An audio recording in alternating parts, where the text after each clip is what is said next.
Do'stlar, komisarda yangi video. Men bugun qo'rqinchli video so'radim bu. Bayt birovni bir. Do'stlar qiziqsaqdi bu. Qiziqsaqdi do'stlar, qiziqsaqdi.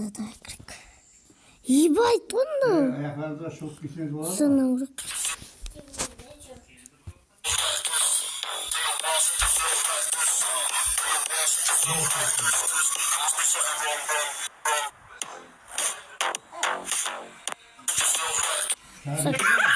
Давай, Давай, достар, bizlarni hozir naqan kiramiz. Plus 1.8. Oy bak.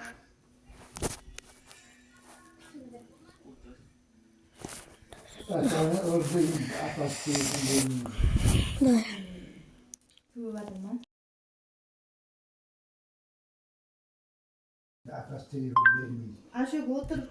Repeat video. Ебай.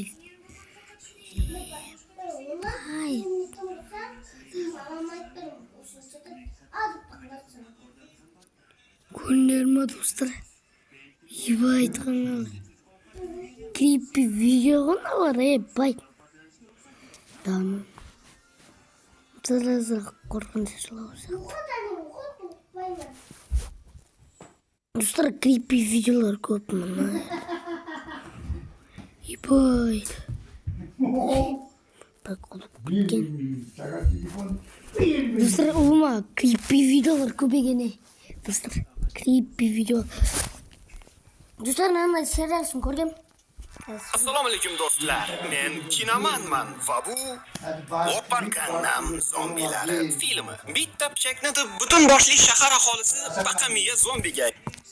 Assalomu alaykum do'stlar. Men Kinamanman va bu oladi va Van ongsizlana boshlaydi. Sherigi Vanni chaqirib ketishlari kerakligini aytadi, biroq allaqachon qonsirashni boshlagan erkak shartdan bo'ynidan oladi va sevishganlarday achomlashib, cho'milib chiqqani ketishadi. Ertasi kuni tongda uyg'ongan Van endilikda yarim odam, yarim zombiga aylangan edi. Suvda sog'otib ketgan chalazambaq quruqlikka chiqib, sekingina shahar markaziga yo'l oladi. Ko'p o'tmay shaharda cho'chqa go'shini xomligicha paqqos tushirayotgan odam paydo bo'ladi. Buni qarangki, bu kimsan Vanning o'zginasi edi. Atrofdagilarga esa faqat like kerak edi.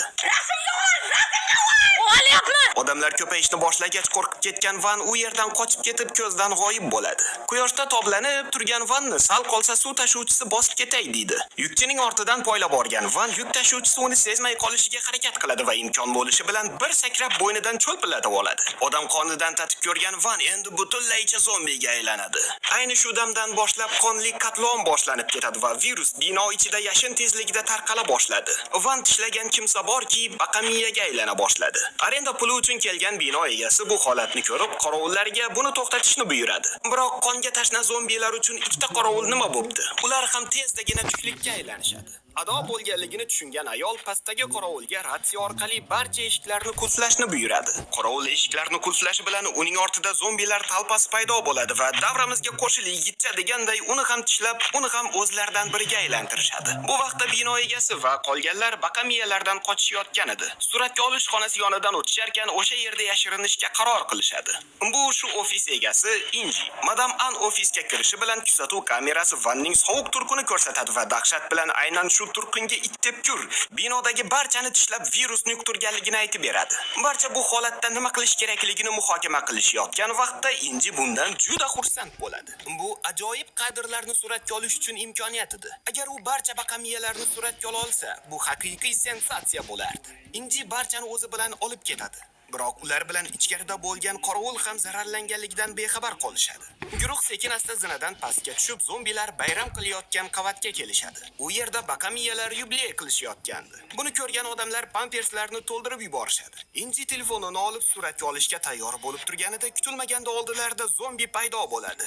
Baqir-chaqir ovozi boshqa zombilarning ham e'tiborini tortadi va ular ham toza go'shtdan qolmaydi deya ular tomon yugurishadi. Xayriyatki Hyonsok qolganlar ham yetib kelmasdan oldin eshikni yopib topib bir o'limdan qolishlariga sabab bo'ladi. Ular tezda yuqoriga qochib chiqishadi. Minjon yordam chaqirish uchun telefondan foydalanmoqchi bo'ladi, biroq Inji faqatgina noyob kadrlarni suratga olish haqida o'ylardi. Ular tortishib turishganda Van ham yetib keladi va Hyunsok o'ylab o'tirmasdan uni qarshi oladi. Bu yigit kunfuni Shifudan o'rgangan bo'lsa-da, zombiga aylangach kuchi oshib ketgan Vanning oldida uning priyomlari ish bermay qoladi. Hyunsokni bir amallagan Van qolganlarga tashlanmoqchi bo'ladi. O'lishdan qo'rqqan Inji xodimlardan birini Vanga padarga to'g'radi va u domboq bilan band bo'lib turgan vaqtda qolganlar qochib qolib ofisga kirib olishga ulgurishadi. Inji oyna ortida turib holatni suratga olishda davom etadi. Minjon o'z telefonini olib yordam chaqirishga urinadi, biroq An xonim uning bunday qilishiga imkon bermaydi. U binoning mavqeiga putur yetmasligi uchun bu haqda hech kimga aytmaslik kerak deb hisoblardi.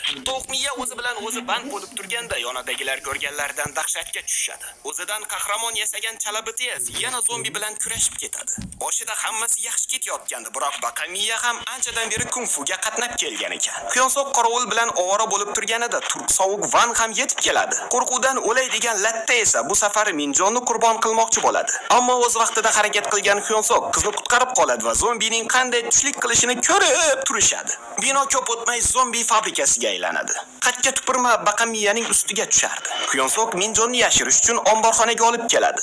Ular butun umr bu yerda qolisha olmasdi, shu sabab qochish yo'lini topishga qaror qilishadi. Yon atrofga qaragan yigit radio uskunasini topadi va bu yerdan qanday chiqish mumkinligi kallasiga keladi. Radioni ipga bog'lab pastga tushirgan yigit uni osib qo'yib, zambaqlarga hit qo'shiqlardan birini qo'yib beradi.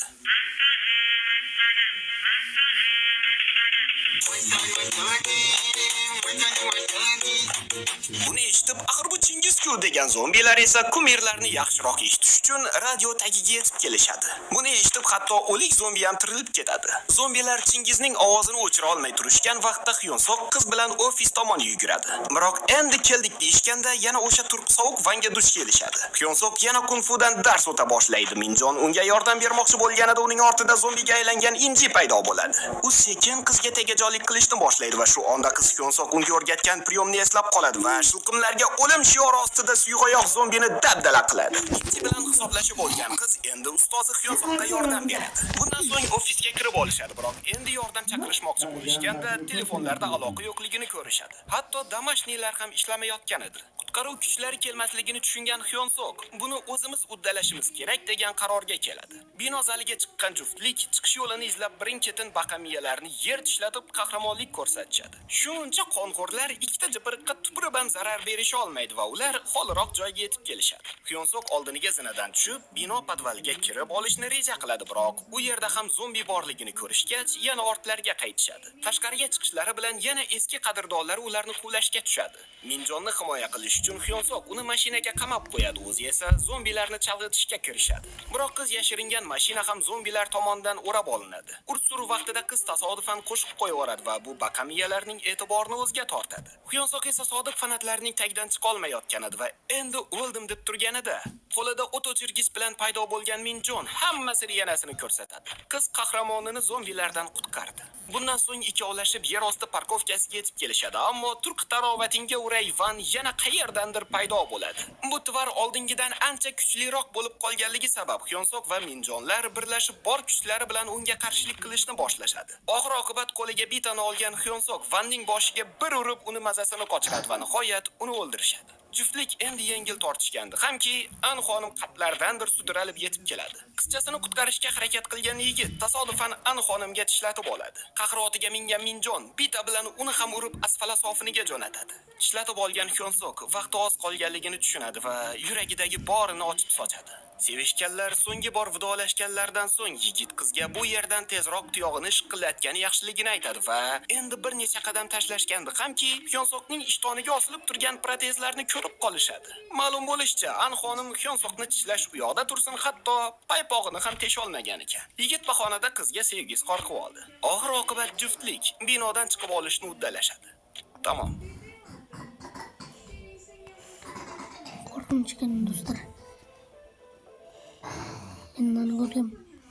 Kiyib Кейіпкерлер аудиокабинетте түнеп шығады. Ертесіне полицияға хабарласайын десе, қалталарынан телефон таппай қалады. Чонсан және Сухёк екеуі телефон іздеу мақсатымен басқа сыныпқа терезе жағалап баруға тырысады. Ертеректе Гвинам және компания кибербуллинг пен буллингті қосып, Инжи Кекілбаеваны ұстап алып, шешіндіріп, оны камераға түсіреді де видеоның жүктелуін таңғы сағат 9-ға жоспарлап қояды. Сол уақытқа дейін Гвинам екі оқушыға тиын жинап беру керек, әйтпесе видео Facebookқа тарап кететінін айтып, тізесі шыққан рекетерлік әрекет жасайды. Сабақта Гвинам Инжидің артында отырып, арқасына бүлдіршіндер «Папам, бұл не?» дейтіндей сөздер жазып, әбден мазасын алады. Оған амал таппай шыдамаған Инжи сабақтан соң ғимараттың төбесіне шығып, жалғанның жаһаннамына жаны шыдамай, тезірек от-нөге қайтқысы келеді. Иә, мұндай суицид өмірде жастар арасында көптеп кездесетіні өте өкінішті. Содан артынша Чольсу кіріп қалып, жан тапсырайын деп тұрған Инжиді перездачаға қалдырады. О, кейіпкер өлмейтін болды деп жақтасып отыруымыз 1-2 минутқа созылып болып еді. Бұл оқушы қайтадан ырбиып өз әрекетіне кірісе бастайды. Бір кезде түсініксіз себептермен оның орнына астыңғы қабаттардың терезесінен секіріп жатқан оқушылар Инжидің түсінбестік стресіп қалуына әкеп соғады. Сөйтіп Инжи мен Чольсу ұзақ уақыт төбеде отырумен болады. Таңға жуық Инжи 9-да ұятсыз посттың таралатынын түсініп, дереу жанын шүберекке түйіп, астыңғы қабатқа түсіп телефондарды іздеп, видеоның таралып кетпеуіне жол бермеудің жолын ойластырды.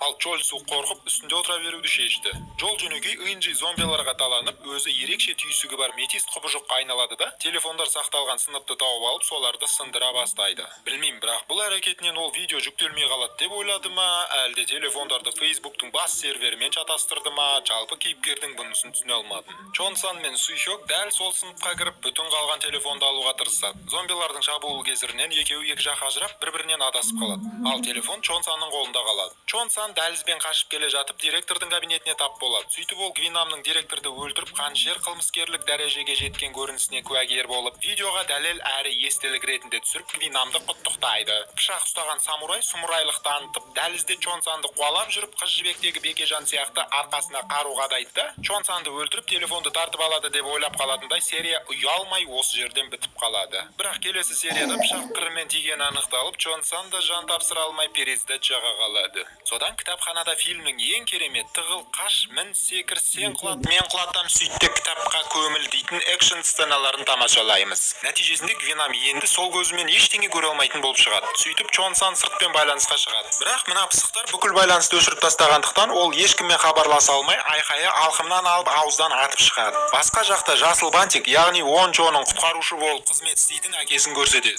Ол дәл қазір парламент мүшелерін ғимараттан алып шығумен айналысып қол тимей жатады. Соджу өрт сөндіруші лаңғысымен қаруланып, дәліздегі бүкіл зомбиларды шомылдырып, саясаткерлерді төбеге алып шығады. Ол жаққа тікұшақ келіп, бұларды арнайы карантин аймағына алып кетеді де, вирустың қыр-сырын зерттеп бітпейінше бүкіл аман қалған Хёсан тұрғындарын сол жерде уақытша ұстап отырады. Ончоның әкесі Соджу қызын құтқарамын деп күзетке білдірмей аймақтан қашып кетеді. Ал дыбыс бөлмесінде қамалған оқушылар, әсіресе ұлдар, енді қай жерге дәрет сындырарын білмей, терезеден білдіруді ойластырады. Бірақ кейбіреулері кесіп алады деп ойлады ма, білмеймін, әйтеуір қарсы болып, көрші студияны дәретхана етіп жариялап, қолдан унитаз жасап сол жерге әтірлерін себеді. Детектив Бёнчаннан біраз мағлұмат алып, бәріне осы кінәлі екенін біліп, оның жағасын ұстайды. Бёнчан оған әлі вакцина ойлап таба алмағанын айтып түсіндіреді. Кейіннен биолог детективқа кабинеттегі ноутбукта вирус туралы мәліметтердің сақталған жайлы айтады. Содан екеуі зомбо шабуылға тап болады. Бёнчан өзін құрбан ету арқылы Чэ-Иканы құтқарып қалады да, өзі біртүрлі сабырлы құбыжыққа айналып, осы бойда бұл зомби ағай бірінші маусымның радарынан көрінбей қояды.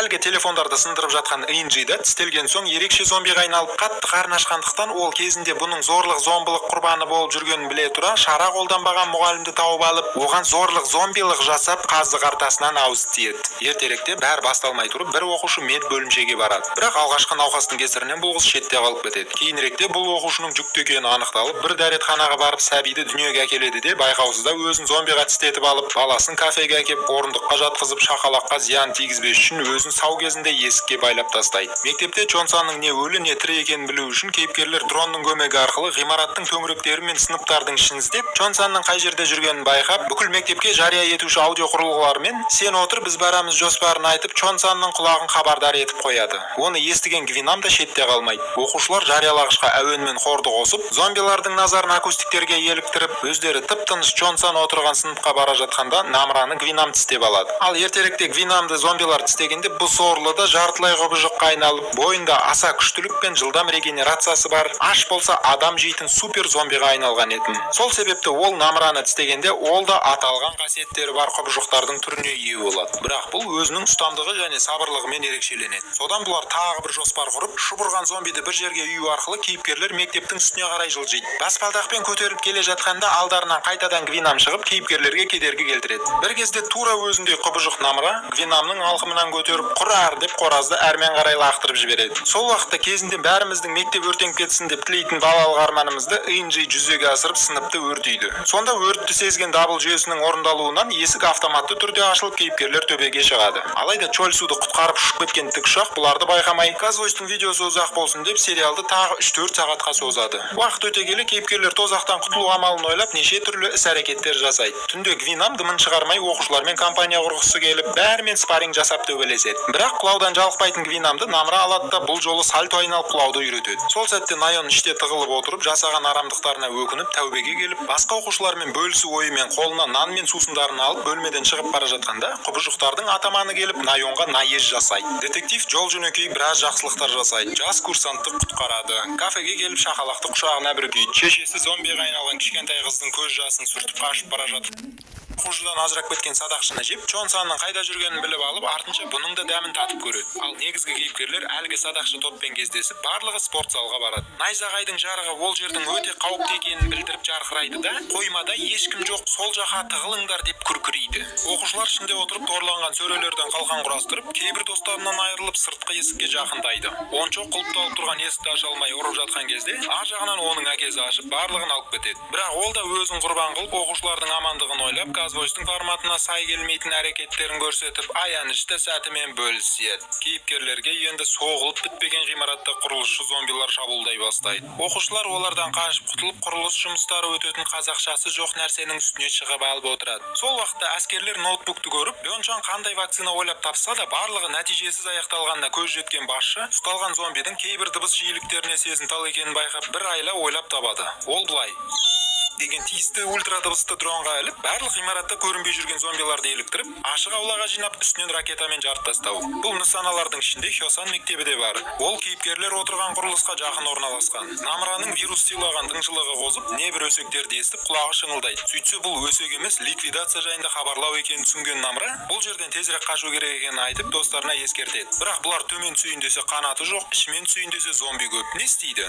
Мә саған деп Гвинам бұларды тауып келіп, Чонсанды тістеп алады. Дронның дыбыстарына шыдамаған Гвинам осы сәтте әлсірейді. Соны пайдаланып Чонсан оны 667 рет биіктен итеріп жібереді. Чонсан зомбиға айналатынын түсініп, бәрімен қоштасып, басқаларды құтқару мақсатында ғимараттағы бүкіл зомбиді өзіне шақырып көздерін аулайды. Қалған оқушылар қашып құтылады. Гвинам мен Чонсан төбелесіп, ақырында қораз арманына жетіп, Чонсанның көзін ағызып тынады. Сол кезде жою бұйрығы орын алады. Ракета барлық зомби үймелеп жүрген жерлерді жермен жексен етеді. Оның ішінде мектептің отқа боялып жатқаны да бар. Чонсан мен Гвинам да оттың фонында вальстарын орындап күл талқан болады. Бірақ соңында олардың денесін анықтап көрсетпейді. Мүмкін екінші маусымда бір жерден шығып қалар дегендей ой қалдырады. Әскер басшысы жасаған шешімдерін өз мойнына алып, орнына басқа біреуді тастап, кінәға батқан сезіммен өз-өзін атып тастайды. Оқушылар жарылысты алыстан аңдиды да көрші ауылға жылжиды. Ол жақта да өмір бал емес. Аман қалған зомбилар оқушыларға шабуылдап, садақшы Харидің ағасын тістеп алады. Намра оның зомбиға айналып жатқанын көріп өлтіреді де, өзінің бойынан маза бермейтін ашқарақтықтың белгілерін байқап, жыртқыш айуанға айнала бастайды. Соның салдарынан ол топтан ажырап, бөтен адамның денесін жеп тұрған жерінен Сухёк пен Ончо көріп, оны байқап қояды. Өзін-өзі ұстай алмаған Намра Ончоға шабуылдайды. Сухёк оны залалсыздандырайын деп тұрады да, қимастық сезіммен бір орында қатып қалады. Ончо тістесең тісте деп өз мойнын тосады. Намра есін жиып тістеуден бас тартып, ешкімге зиянын тигізбес үшін тұманның арасына қашып жоқ болады. Біраздан соң қалғандары әскерлердің назарына түсіп, карантин аймағына жеткізіледі. Арадан біраз айлар өтеді. Әскерлер қалған құбыжықтарды тазалап, қаланы қалпына келтіре бастайды. Ончо өз қайғысымен достаса алмай, күндердің бірінде аймақтан алшақтап, алақандай болып көрінетін мектептің үстіне жанып тұрған шоқты байқайды. Оның Намра екенін түсінген Ончо Сухёкпен ой бөлісіп, ешкімге айтпай екеуі сол жерге баратын жоспарын құрып, кездесетін жерін келісіп алады. Келесі күні ешкімге айтпа деп бір-біріне таратқан достар шұбырып, Намраны іздеу мақсатында өз мектептеріне барады. Сөйтіп үстіне көтеріліп, зомбиға айналам деп құлпырып кеткен Намраны кездестіреді. Намра өз сияқты бір қатар құлпырған аман қалған зомби достары жайлы айтады. Бір кезде кейіпкерлер бір жерге қарайды, ал камера сол жерге қарамай біздің қанымызды ішіп, бірінші маусымда аяқтап, түрлі сұрақтарымызбен көрермендерді жайына қалдырады. Давай, пока.